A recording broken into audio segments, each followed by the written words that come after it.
များရုရှားနိုင်ငံရဲ့စစ်လက်နက်ပစ္စည်းတွေကကမ္ဘာမှာအင်မတန်အဆင့်မြင့်တဲ့စစ်လက်နက်ပစ္စည်းတွေဖြစ်ပါတယ်။ဤပညာအဖြစ်အင်မတန်မြင့်မားတဲ့ဟာတွေဖြစ်တဲ့အတွက်ကြောင့်မြန်မာနိုင်ငံမြန်မာတပ်မတော်တွေလည်းအများကြီး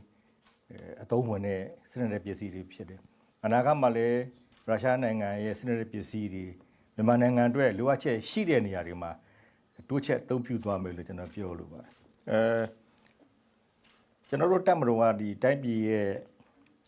့ဒီဇီဝကုသမှုပိုင်းတဘာဝပေးရတဲ့ကယ်ဆယ်ရေးပိုင်းဖွံ့ဖြိုးပိုင်းတွေကူညီနေတယ်ဆိုတာ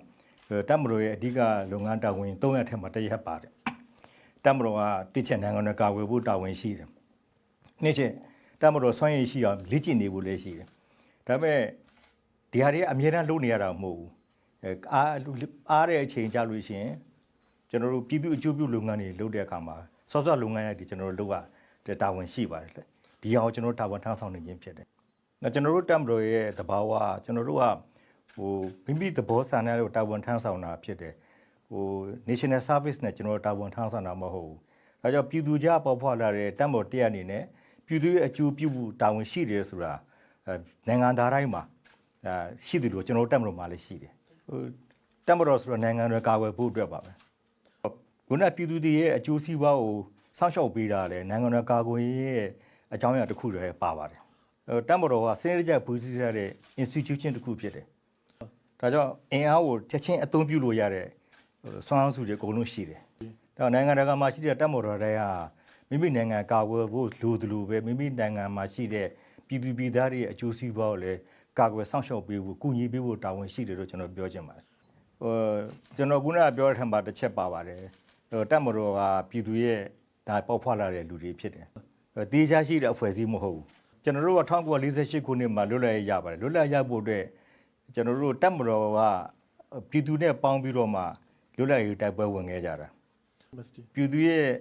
ထောက်ခံမှုမရဘဲကူညီမှုမရဘဲနဲ့လွတ်လပ်ရဖို့တော်တော်ကြီးကိုကျွန်တော်တို့ခက်ခဲပါလိမ့်နောက်တစ်ခုကလည်းလွတ်လပ်ရပြီးတဲ့အချိန်မှာတည်းကျွန်တော်တိုင်းပြည်မှာလက်နက်ကန်ပဋိပက္ခတွေအကြောင်းမျိုးမျိုးပေါ်လာခဲ့တာရှိပါတယ်အမှန်တန်ဆိုးပါတဲ့ဒီပဋိပက္ခတွေဂျားတွေကနေပြီးတော့ပြည်သူတွေကိုကျွန်တော်တို့တပ်မတော်ကနေအများကြီးအကာအကွယ်ပေးခဲ့ရတယ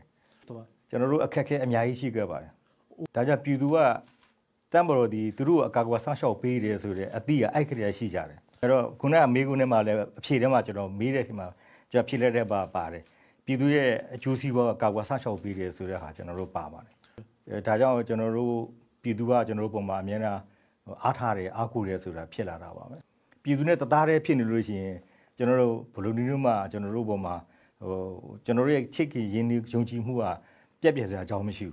းတမ်ဘရောမှာလည်းစီမီစီကန်တွေရှိပါတယ်တမ်ဘရောသားတွေအတွက်အကာအကွယ်ပေးထားတဲ့ဥပဒေတွေလည်းရှိတယ်ဒါတွေကိုအသုံးချပြီးတော့ပြည်သူနဲ့ကျွန်တော်တို့ပြိပက္ခဖြစ်လို့မရဘူးဒါကြောင့်ပြည်သူပြည်သားတွေထုတ်ပြထားတဲ့ဥပဒေလည်းတမ်ဘရောသားလိုက်နာရတယ်ပြည်သူပြည်သားတယောက်ကတမ်ဘရောသားတယောက်တွေထုတ်ပြထားတဲ့ဥပဒေကိုလိုက်နာဖို့မလိုပေမဲ့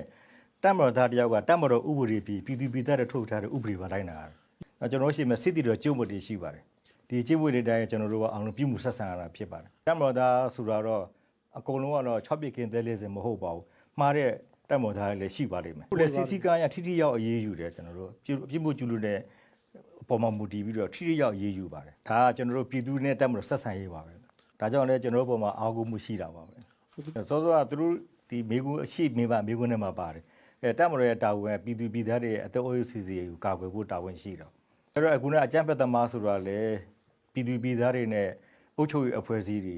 ကျွန်တော်တကယ်တိုက်ခတ်တဲ့လူတွေပဲဖြစ်ပါတယ်။ဒါကြောင့်ကျွန်တော်တို့ကဒေသမှာရှိတဲ့တိုင်းရင်းသားတွေနဲ့ပေါင်းပြီးတော့မှဒီအကြမ်းဖက်သမားတွေကိုတိုက်ခတ်ရတာရှိတယ်။ဒါတော့သူတို့လုပ်တဲ့ခါကျတော့နီလန်းမောင်းတို့ရှိပါတယ်။ဥပမာခုနပြောတဲ့ခင်ဗျားပြောတဲ့ရခိုင်ပြည်နယ်ဆိုတော့ကျွန်တော်တို့ကနေဆက်ဒေသတွေဖြစ်ပါတယ်။ဒါကြောင့်အဲ့ဒီဒေသမှာရှိတဲ့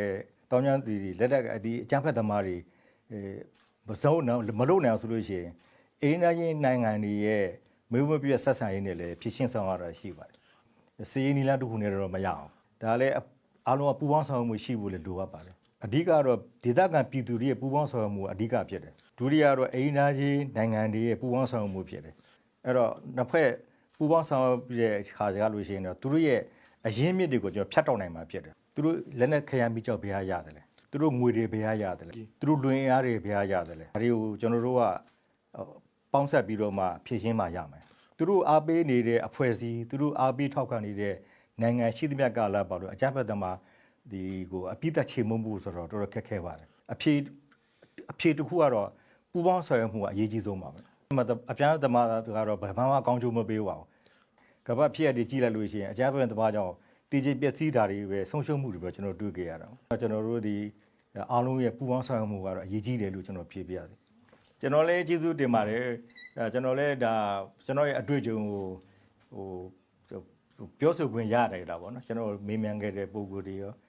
စီစဉ်ပေးတဲ့အတွက်ကိုကျွန်တော်ကျေးဇူးတင်ပါတယ်ကျွန်တော်တို့တွေ့ဆုံဆွေးနွေးမှုဟာကျွန်တော်တို့နှစ်နိုင်ငံချစ်ကြည်ရင်းနှီးမှုကိုလည်းများစွာထောက်ကူရလိမ့်မယ်လို့ယုံကြည်ပါတယ်